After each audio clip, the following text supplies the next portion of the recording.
కూర్చోనేట్రా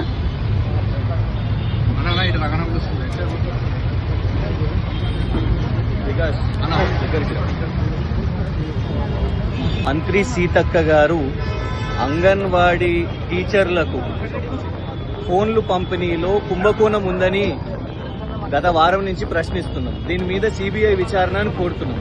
అంతేకాకుండా పొంగులేటి శ్రీనివాస్ రెడ్డి గారు కోత్వాల్గూడలో రాఘవ కన్స్ట్రక్షన్స్ పేరు మీద ఇల్లీగల్ మైనింగ్ బీఆర్ఎస్ పార్టీ యొక్క ఫ్యాక్ట్ ఫైండింగ్ కమిటీలో భాగంగా ఆర్ఎస్ ప్రవీణ్ కుమార్ గారితో, శ్రవణ్ దాసోజు గారితో, కార్తిక్ రెడ్డి గారితో నేను కూడా వెళ్ళినందుకు ఇవాళ ఈ దుష్ప్రచారం చేస్తున్నారు, తప్పుడు కేసులు ఇస్తున్నారు. కానీ ప్రభుత్వాన్ని ఒకటే అంటున్నాం, నా సతీమణిని ఎందుకు రాజకీయాల్లో లాగుతున్నారు? ఇలాంటి తప్పుడు కేసులు పెడుతున్నారు. డెఫినెట్ గా ఎదుర్కొంటాం, ఈ ప్రభుత్వాన్ని ఎదుర్కొంటాము. కుకట్పల్లి న్యూస్, మనమిక్కడ మన వార్తలు ప్రపంచమంతా అనే నినాదంతో జర్నలిస్ట్ కళ్యాణ్ సారథ్యంలో మీ ముందుకొస్తున్నాం. సబ్స్క్రైబ్ చేసుకుని ఆశీర్వదించండి.